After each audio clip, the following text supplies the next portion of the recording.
Hello, good morning, and welcome to Thoughts and Updates. I'm at home, where everybody should be. It's quite ironic. I started this whole thing trying to go round about and see places of interest, and um, uh, with the pandemic, of course, that's not going to be possible. So, in future little episodes, what I probably do is try and find a little bit of something about places and set them up to go and visit in the future. But for the moment, I'm where we all should be, at home. And the reason for that is fairly obvious. It's to stop the spread of this virus. And one of the things that I want people to think about, and I think it's important that people think about, is not just the stopping of the pandemic, but the longer we stay at home, where we are able to stay at home and it's not an issue for us, the less likely this is to spread, the more likely these lockdowns are going to stop. And the young people who are currently home with their abusers, the women, because it's mainly women and men who are at home with their abusers and stuck in the same house with no escape, with nowhere to go, the longer this goes on, the longer their agony will go on. And I think it's really important that we all pitch in together in order to make sure that we stop the spread of this as soon as is practically possible. As people who know me will know, my stepdaughter is a nurse, and she's currently doing night shifts at one of the hospitals in and around Greater Glasgow. She is going to be on the front line. My youngest daughter is somebody who has transitions of the great arteries, TGA, which is a heart condition, and she's down in there 50 miles away. And we're going to FaceTime her in order to keep in contact. And obviously, because of Kira's position, Kira herself was very concerned and worried about what she might be bringing back to us. And that's one of the concerns that many NHS staff, many ambulance staff have. And I'm going to include retail staff, because I went shopping yesterday to Tesco's, and they're also out in the front line, and they're also doing this job, and they're also being there in order to help the fluidity of our communities. They're attempting to be the heroes in a time of great national panic and alarm. And also, those people who know me know that I work within the care sector, and the houses that we run are struggling with staff because we're in the middle of a pandemic. We're in the middle of people who've got responsibilities outside of work, who are looking after their own, quite rightly so. But we've also got young people in our care who deserve to be looked after, deserve to be given the service that they require and need. And there's nearly 200 members of staff, of our staff, are turning up every day in order to put themselves and their families at risk in order to support the children and young people in our care. And on top of that, throughout Scotland, throughout the United Kingdom, throughout the world, there are key workers everywhere, and who are doing an unbelievable job, But let us not forget that we faced a pandemic, not with one hand tied behind our back, with two. That the approach to the pandemic was one which was hindered by the fact that our services have been starved. Starved of funding, starved of help, starved of respect. One of the things that keeps going round on Facebook is when the NHS were denied a pay increase, and the Conservative Party cheered. They were in power at the time, in the House of Commons, in Parliament, and now they're standing outside clapping and applauding the NHS heroes. The best way to applaud the NHS, the best way to applaud any staff who are out in the front line, is to pay them properly. And this is a period of time where employees seem to be getting the thin end of the wedge. There are companies laying off staff right, left and centre.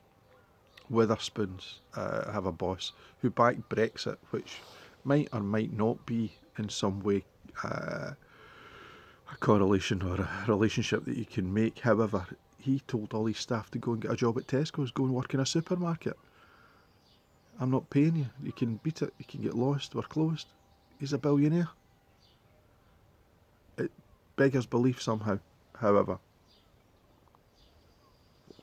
let us not forget these stories in 3-4 months' time when we're through this, and reward those companies, like local ones, little ones like Galoni's here, like the University Cafe in Byers Road, like Ronaldo's down in there, who have gone the extra mile and said, you know what we're going to do? We're going to drop prices. We're going to offer free food. It was Galoni's did. We'll deliver, as Ronaldo's did. Drop the prices of the University Cafe. These are local community-based businesses who understand the relationship that they have with the people who come in through their door every single day, whereas large conglomerates don't. And it's been an experience this last week where I have sat and thought to myself, do you know, maybe I need to look at my purchase power, how I use it, and therefore I love my coffee, and I've always been looking for places in order to get good coffee, and I've tried a few over the years, Has Been, Packed and so on, and I came across Manumit, which is a coffee roaster down in London, and I had a kind of vague recollection of them, but what I did was look at them a little bit more closely, and what I found was they're a company who take people who have suffered some form of exploitation and slavery. That's what the company's set up to do. It's set up in order to rehabilitate them, to bring them in, to give them an opportunity to become a barista and to earn. And if you ain't gone through that, you ain't getting a job. And I thought that's an amazing thing for them to do. So I've bought my coffee from there. There's a Sky Sports presenter and boxing pundit, a very knowledgeable, one of the guys that I really do respect and admire, and he'd come to Talking Boys many years ago now to have an opportunity to try and develop his profile online, and he stayed with us for a few months. It wasn't very long, and he did a boxing based video. He started them off, and now he's gone off to do Macklin Takes, and he's now a presenter for Sky, and he's a commentator and a pundit and so on. But his wife runs something called Lucoco, and he talks about it now and again when people are looking for freebies, and he refuses, which is quite right. And I think that's the other thing in terms of local businesses and friends who are businessmen. We're always looking for freebies. We're always looking for, could you do it for us for mates rates?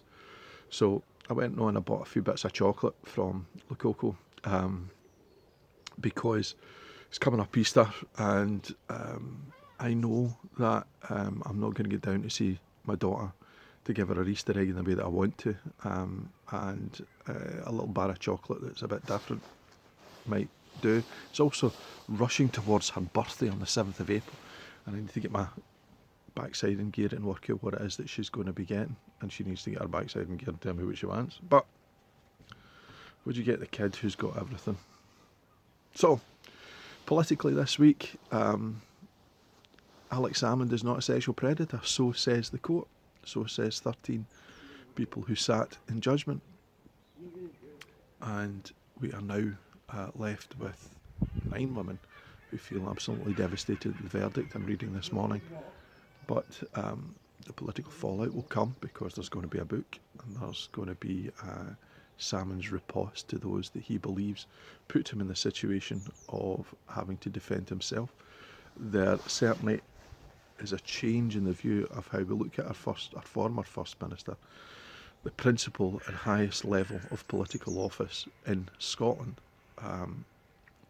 We've not done particularly well, it would appear, with the First Minister's office. I think 2 have been of outstanding quality. The very, very first, Donald Dewar, and our current First Minister, Nicola Sturgeon, is certainly making those waves politically, that she is not just a safe pair of hands, but an incredibly safe pair of hands, and a very competent and highly skilled politician, and a believable person, particularly over coronavirus. There are many who would rather have Nicola Sturgeon at the help than Boris Johnson. And I saw Gianluca De Caro, who's the Chief Executive Officer of the British and Irish Boxing Association, went on in fulsome praise of Boris Johnson, and I have to be honest, I can't see it. I was watching a bumbling fool present things, and I do not wish him anything but a speedy recovery from his time in isolation, as he has caught coronavirus, as indeed has the Health Secretary. Nadine Dorris has recovered from it within the government, and it would appear that the Scottish Secretary within the UK government also has signs and symptoms of coronavirus, and I wish them a speedy recovery. I don't wish any detrimental effects to happen to anybody with regards to this, but I do wish that the UK government were being led by somebody else. So this weekend has been about marking, so not a lot of writing, marking papers for my candidates online on ICS. I've lost a lot of tutoring work because of the coronavirus and being left at home, quite obviously, because I can't go around people's houses to tutor. And the online stuff, I'm getting my head and indeed my laptop around it, which is quite kind of a struggle. So there's not been a lot of writing, there's not a lot to write about in terms of boxing. It's mainly about who might fight who and why, who's going to sing a song and put it on the internet and cheer everybody up. Although in Japan they're talking about boxing coming back as early as May. So it'll be interesting to see how many promoters worldwide will dive in and try to have Japanese fights or fights based in Japan in the way that Joshua fought Ruiz in Saudi Arabia.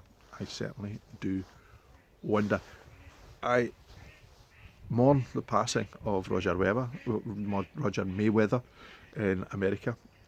Notable because he was the guy in the corner for Floyd Mayweather Jr. for quite a lot of his career, but he was a world champion himself, and whilst I'm writing a little piece on Scott Quigg for Ringside Report, I'll be casting an eye over to Roger Mayweather and also the career that he had as a boxer rather than as a trainer.